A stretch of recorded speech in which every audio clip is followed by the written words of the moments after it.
ติดบ่ได้คันหนึ่ง ขี้มาจับเองวะอะไรละ โอ้มันอายกล้อง เลยกล้องมาจับ เบิ่งสถานเป็นทาง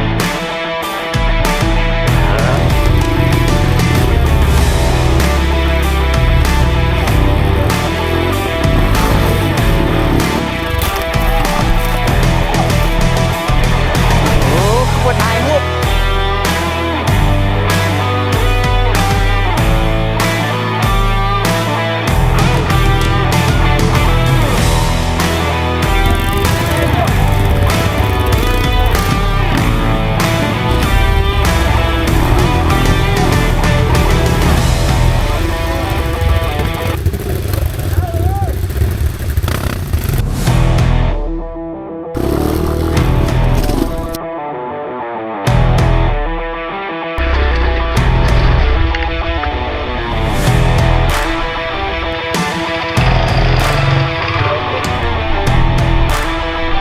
ทุกคนเลย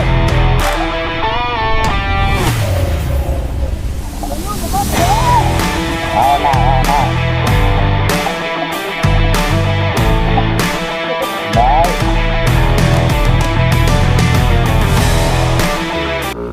ไปดันไป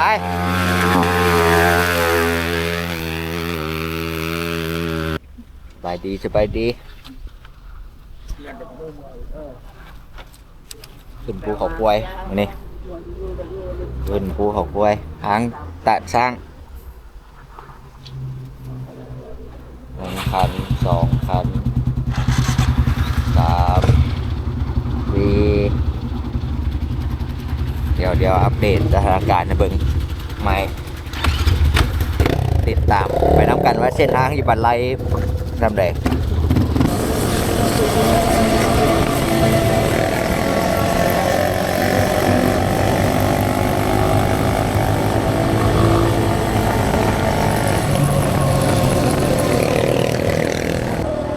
แล้วฝนตกแล้วโอ้ฝนตกแล้ววันไหล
ผู้เป็นเพื่อน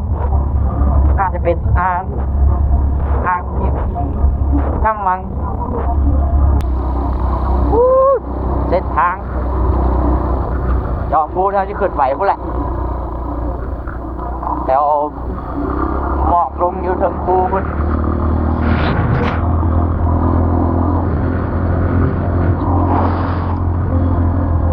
งานนี้มีบันเทิงแล้วจะบันเทิงหรือบันไลอ่ะแต่4 คันนั้นขึ้นเลยวะรถจอดวะ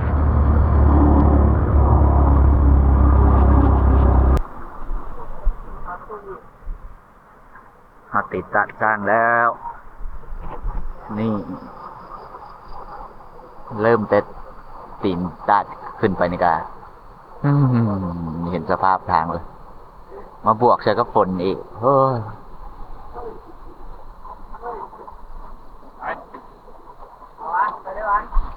ไปลุย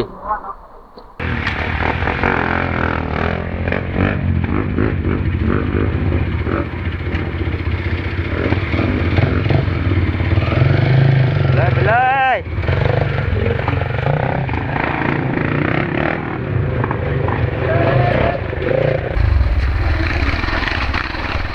ชิบหายมันไล่กันสร้าง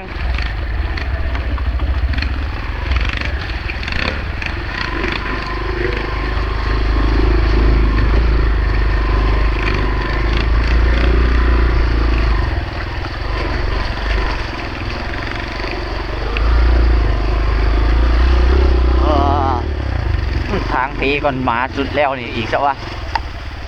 โหดทาง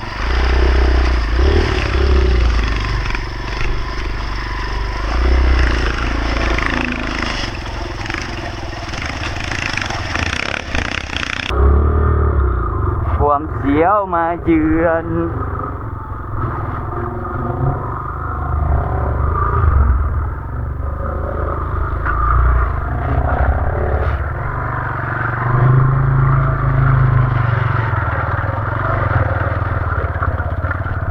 เขาเปิดร่องใหม่เขาเปิดร่องให้ใหม่วันนี้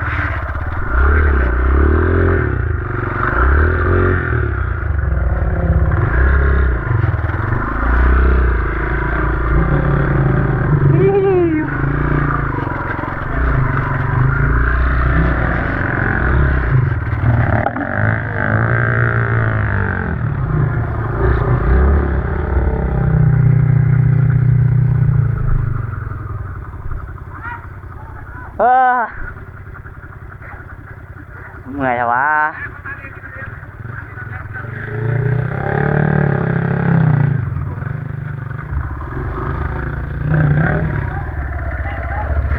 เนินสองนี่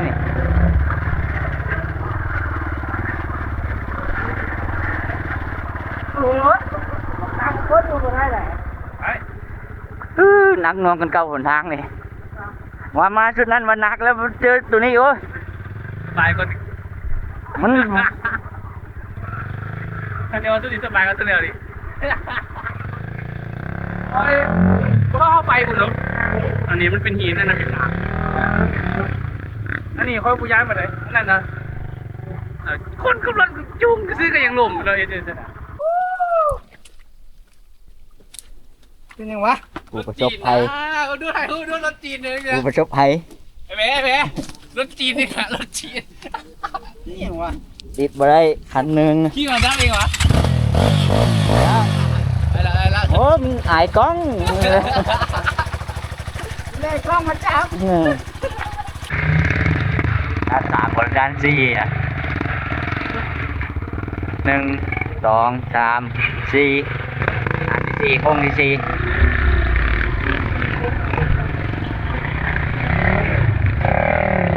ไป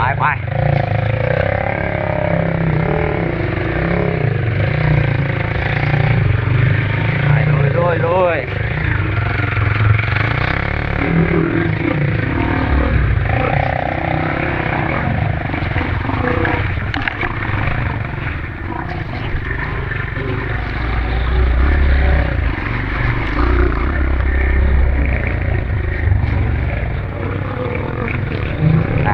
ด่านสี่นับไปแล้วก็เจ็ดกี่ขั้นนับก็แหละสภาพเส้นทาง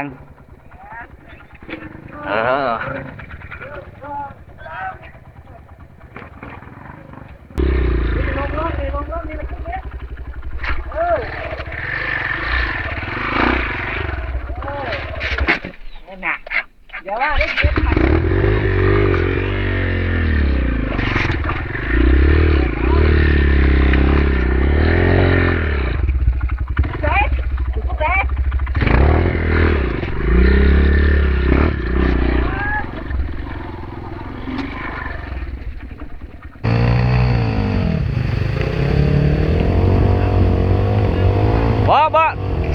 งคือเก่า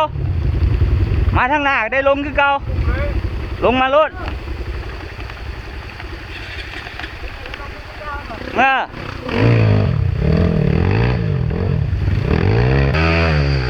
โอ้จะเอาขึ้นถึงมั้งล่ะ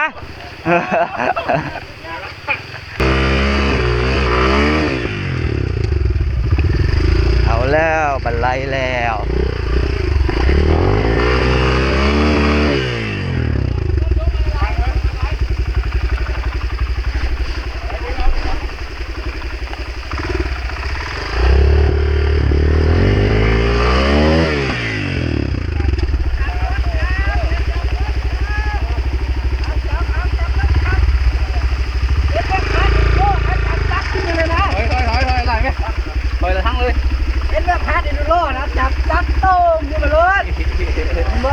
ไปเร็วนั้นไปร้องนั้นมันตำนี่มันยุ่งนะไปดูนะดูนะเด็กนี่จับรถข้าม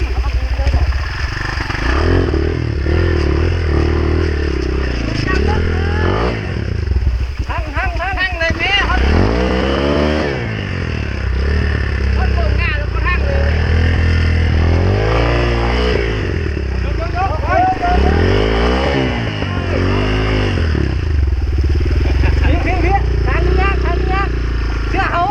หางยางเอาไป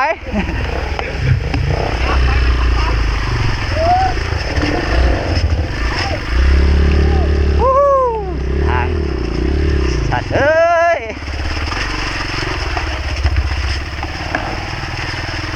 ฉันมาทำอะไรที่นี่โอ้โหโอ้ยชีวิตเนาะชีวิตเนาะ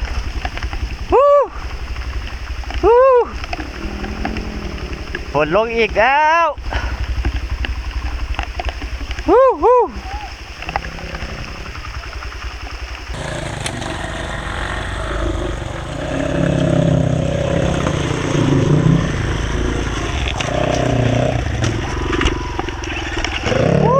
อีกะงาไม้พอแห้ง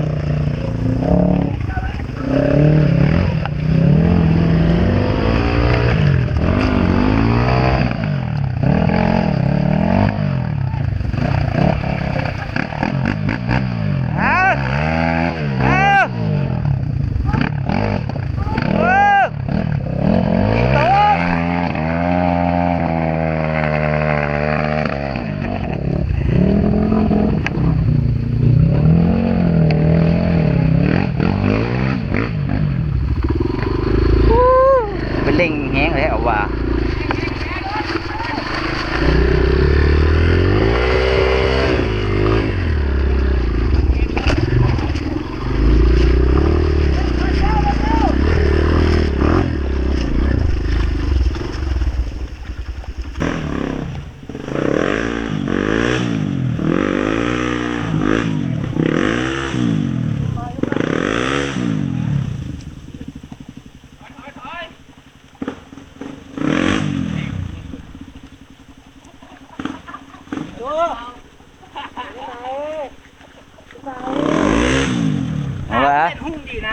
ผิดคาดลูกว่า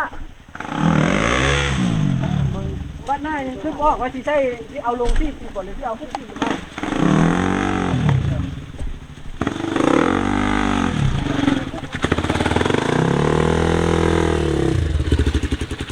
ามือหลายคนขึ้นแล้ว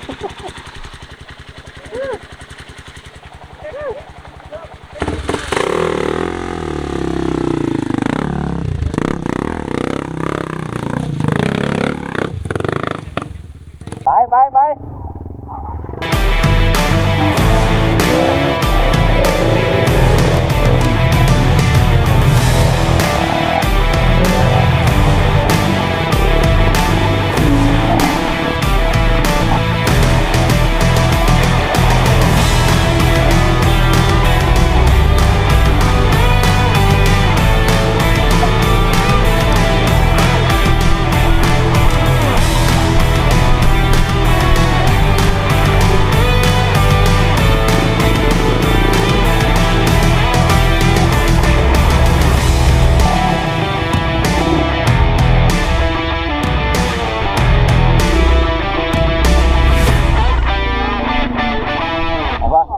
เดี๋ยว ตัดสินใจครับพี่ ชนโอ้เดี๋ยวตรงน้ำที่ลงเห็นไหม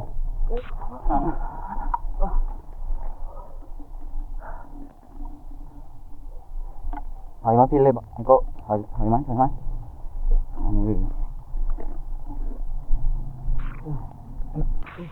ยุบหา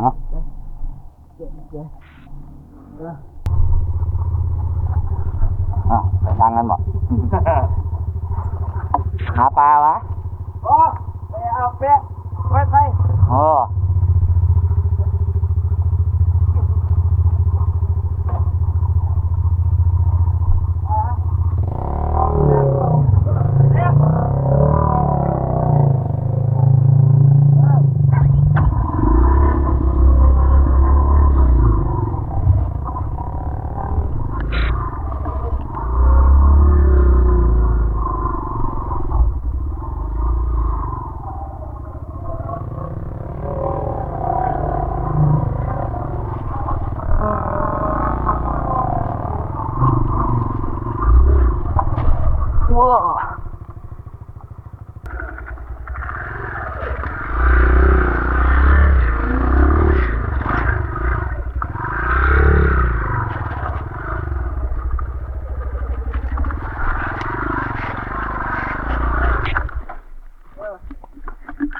แล้วก็ง่ายลงมานี้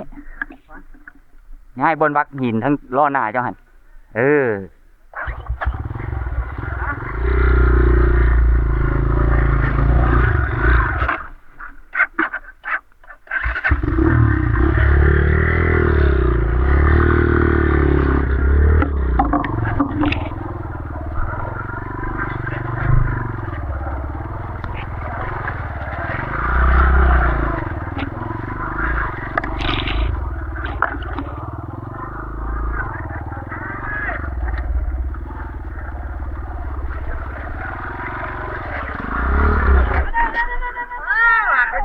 ว้ามีประสบการณ์หลายแล้ว อยู่ต้องการอะไรแล้วรถกิโลโดน ตั้งแต่ไปปลาแปลกมานี่ผมก็รู้ว่าประสบการณ์หลายขึ้นนะ โอ้บนแขนไป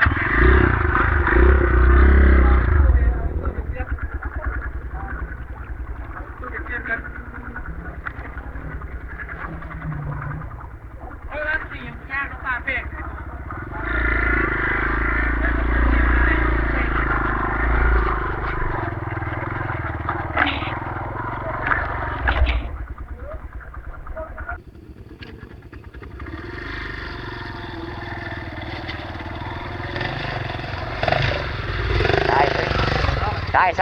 ได้ง่ายกว่า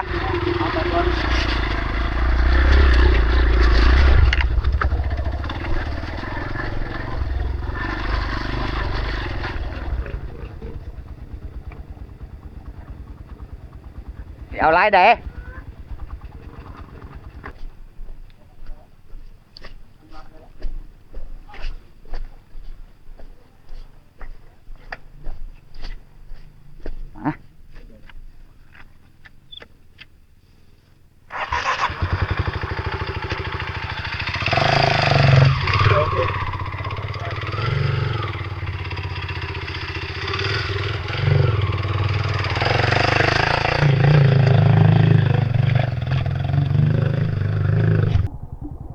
ออก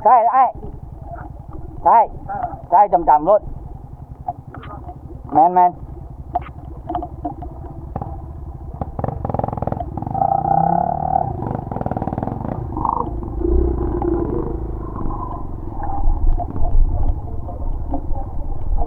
ปรถเปิดไปตามร่องรถ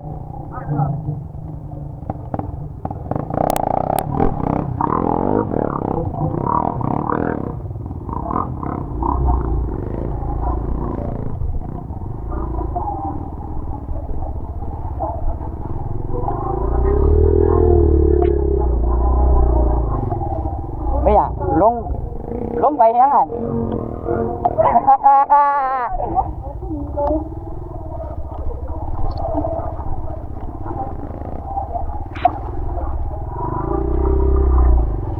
เ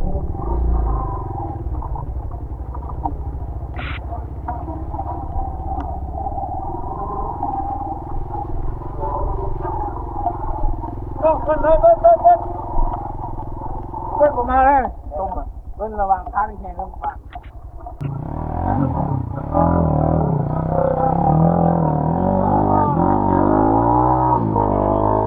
บ่ต้องเปิดแห้งบ่ต้องเปิดแห้งนะจะคอยเลี้ยงคาดมาทางยันไปนะถอยหลังตรงก่อนถอยหลังตรงมาหนึ่ง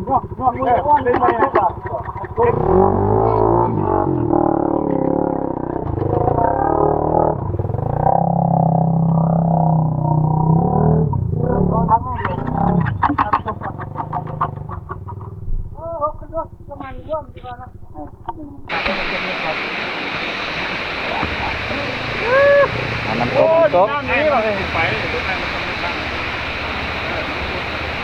ไม่ได้ก็สมควรนี่เนี่ยเขาเรียกคือมันใจเนาะ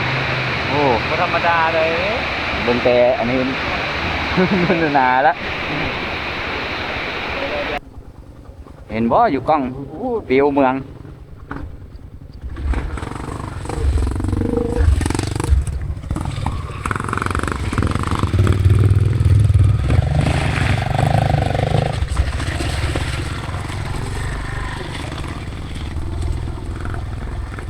เขาน่าจะกดจะไปเบ็ดทั้งเทิง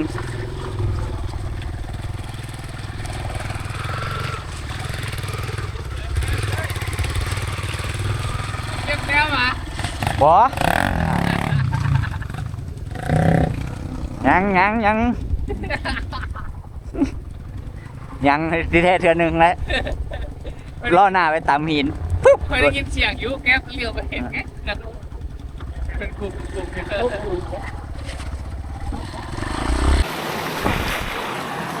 เดี๋ยวพากันจอดแวะกินข้าวเดี๋ยวพาเบิ่งอาหารของกิน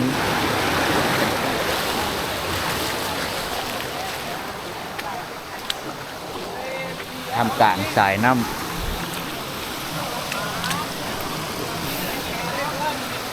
ปองปลาเข้าปลาสิเดี๋ยวปองปลาไปกันต่อ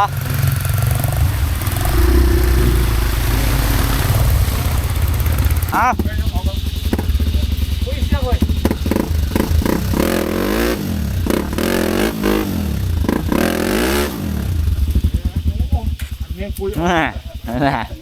นึกถึกไว้ให้นี่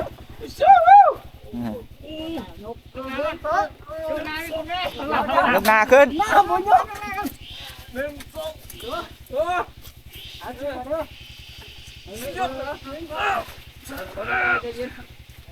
ซาบุษให้แหงไหล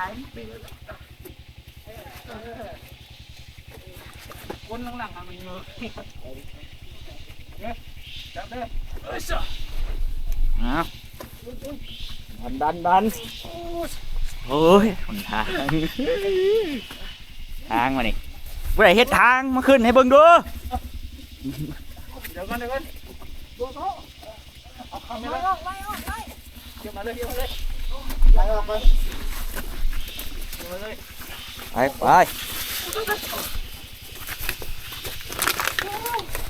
หาคันแรกเนาะมา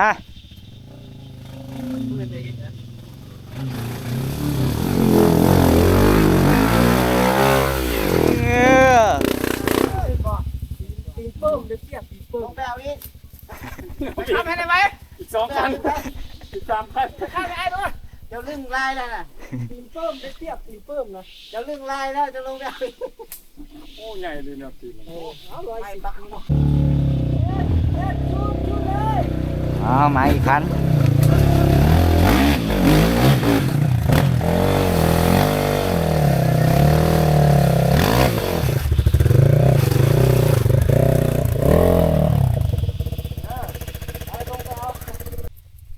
ทีเขาแล้วขึ้นได้บ่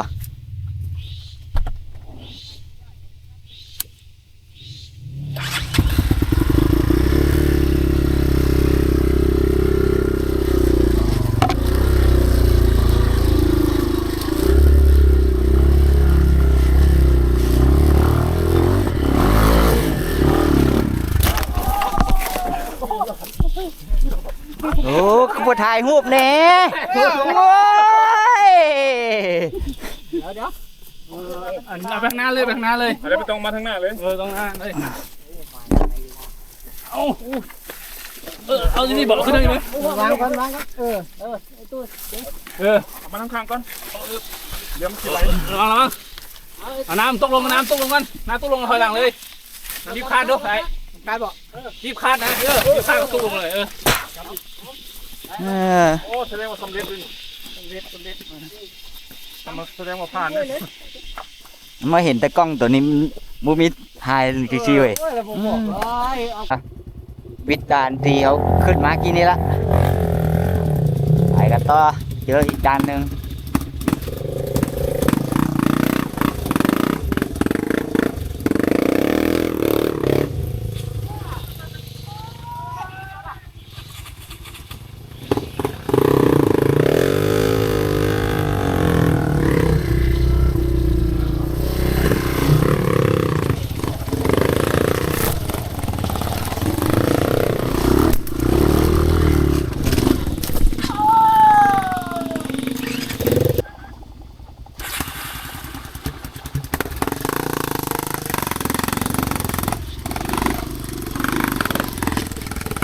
ตามล่องเอาน่ะ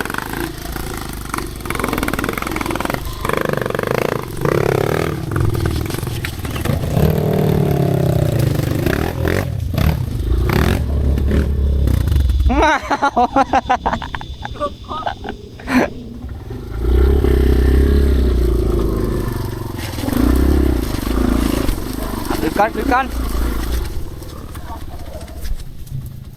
ค้ำบ่ได้คือกันและมันบ่มีบอลให้ค้ำ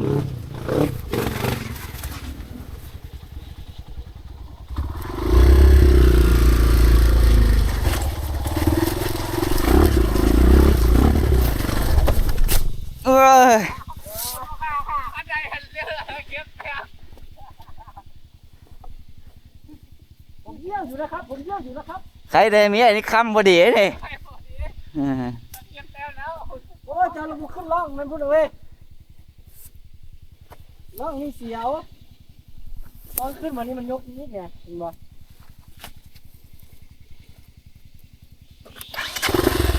ผมไม่ยุ่งหรอก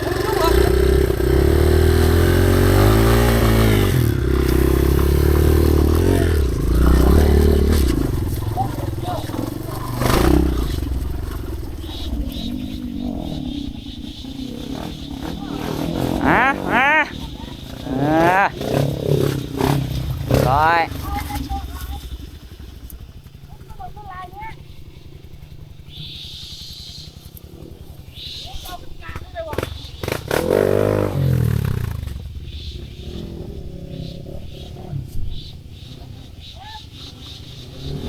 มา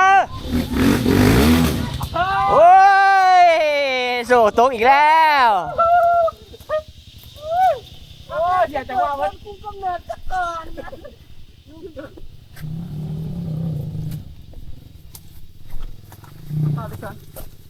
เราจะเกิดโดนกูกำเนิดซะก่อนไอ้ขวามือ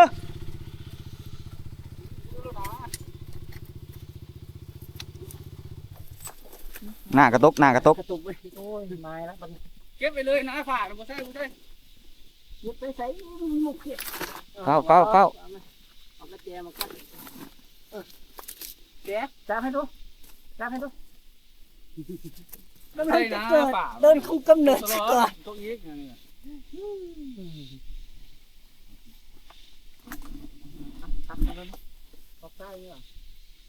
ขวามือนี่เถอะไปเดี๋ยวบอกไอ้ขี้ทางขึ้นมาซื้อรถวัดหนีใส่ก็ได้นะใส่ก็ได้ทางซื้อก็ได้ใส่ก็ได้เอารถกำลังจะเกิดแล้วเรียบร้อยเลยซื้อก็ได้ แล้วแต่มักหลายได้เอารถเอาขึ้นนี้ง่ายกว่าขึ้นนี่แหละการค่อยนะแต่ค่อยขึ้นตามไปตู้เลยนะใช่มันโบซันหลายอันนี้มันมาพักนี้ย่านง่ายเราไปเจ้าขวามือเจ้าหั่นแหละขวามือผู้ใดเลี้ยวไปทางนี้ใช่ปลดเลยให้ถุง อย่าลืมลวดด้วยวันนี้เด้อนาลวดอันนี้สิ้นแล้วนี่นะเอาไปเลยไอ้จับไปเลย จัดขึ้นไปเลยโอ้น้ำนะเขา โอ้แต่มันไหลแห้งพี่ก็บ่กล้าขี่คือกันได้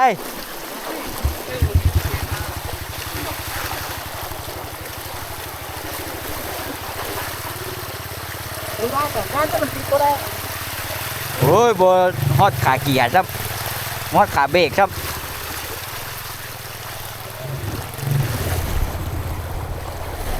นี่แหละเอาไปใส่เพื่อนเราบ้าน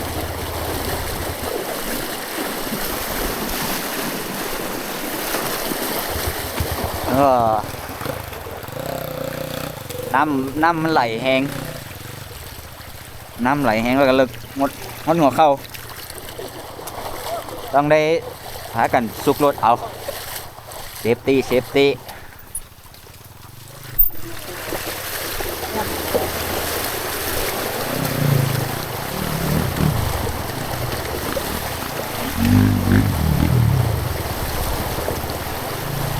แล้วเอามาเลย ติดไปเลยนะติดไปเลย วางรถ วางแล้ว โอ้ยตีนก็ขึ้นมานั่งนำ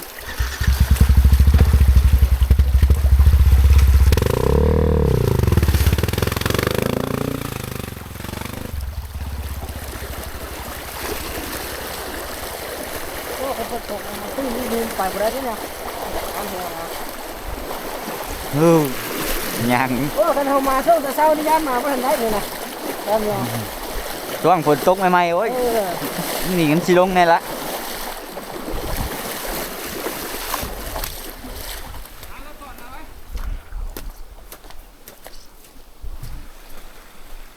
มันจะย่างขึ้นนำไปเฮ็ดหยังบ่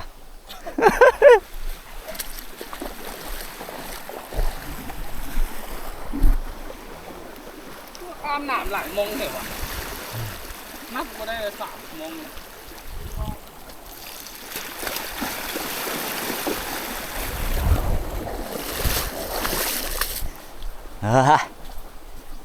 ไปบักเข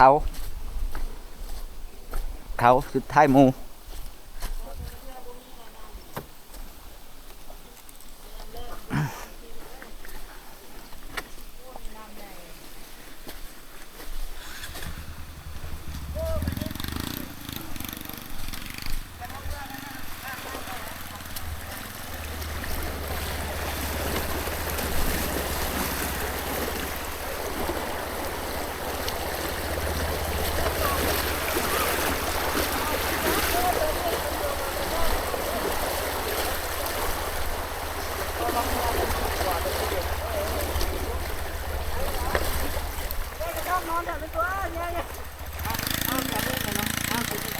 ขึ้นไปลงไว้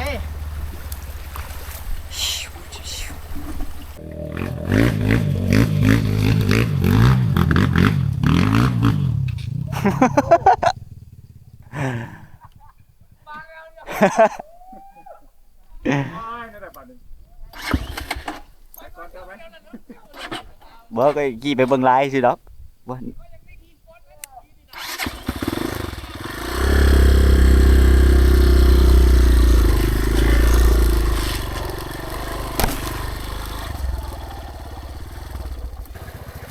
นี่แหละ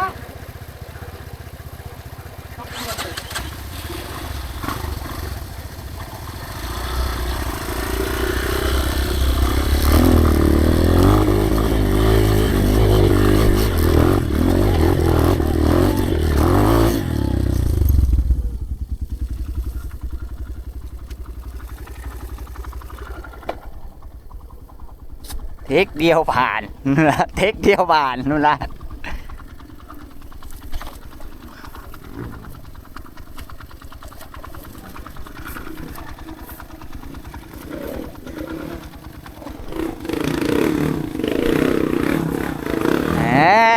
นี่คือการ กูยอมแล้วจะไปเร็วค่อยเดี๋ยวกูยอมแล้วตั้งโตไม่ตัวนึงนะเต้วก็มีอยู่2 คันเลยอ้าว เอามาไหมเฮ้ย พอแล้วพอ บ้านหนึ่ง โคตรจำคือ มันต้องเทือที่ 3 มาเด้อวันละยกแล้วนะเลยวันละนะ โอ้เย็นสบาย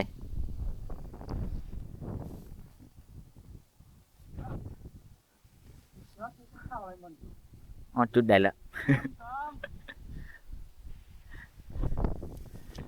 เออ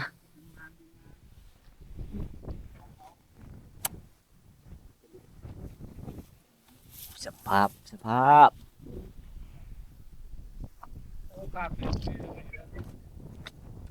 เดี๋ยวขึ้นภูกองเข้าต่อเกิดไปพูดละจะคลิปจบย้ำเด้ถ่ายมาให้ยาวพูดละหลายพูดละ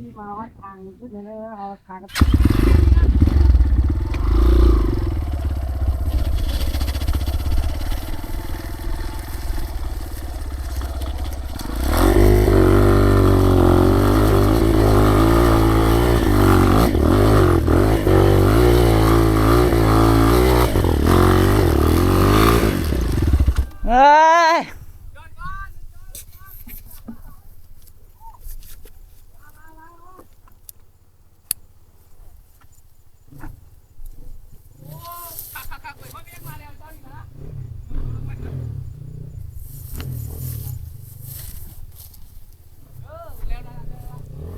มาเลยโอ้ยมันตั้งไก่เลย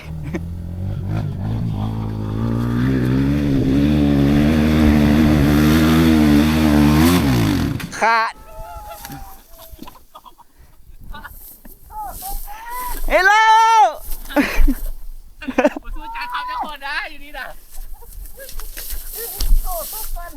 ยูหันกระตุกก็สิมาได้นี่นะว่ายูหันกระตุกก็สิมาได้นี่มานี่มาตกอีกละ โอ้เขาได้ดูได้จังหวะมาดู อยู่ข้างถึงวิวทางดึงโคตรเย็นสบายเลยโอ้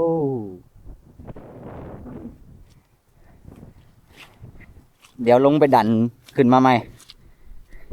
ยังอีกหน่อยเดียวนึงรถเปิดแหงก่อน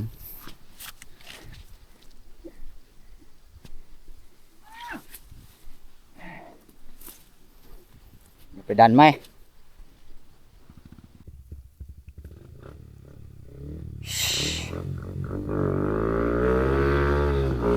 ไปดันไป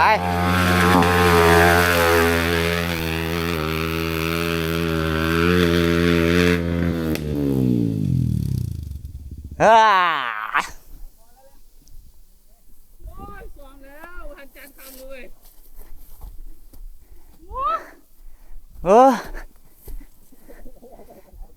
ยางลงก็ไม่ยางขึ้นรถก็งอยอยู่เทิงมุดมาดิว้าว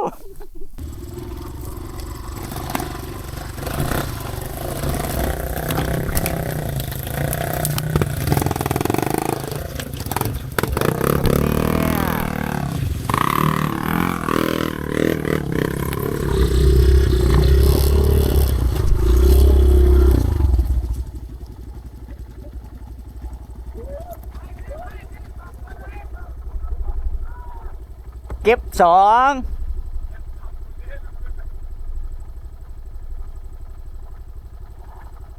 ตอนนี้รถล้มทางหน้า2 คัน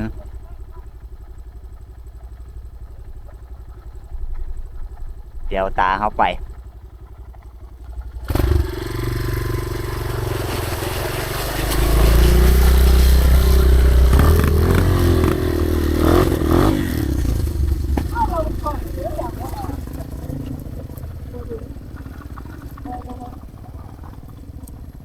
โอ้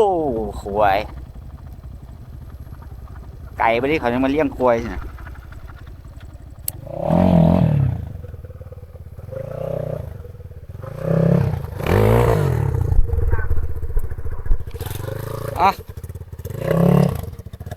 สำหรับคลิปนี้กันน่าจะประมาณนี้แหละ เตรียมกลับแล้วเจอกันใหม่คลิปหน้า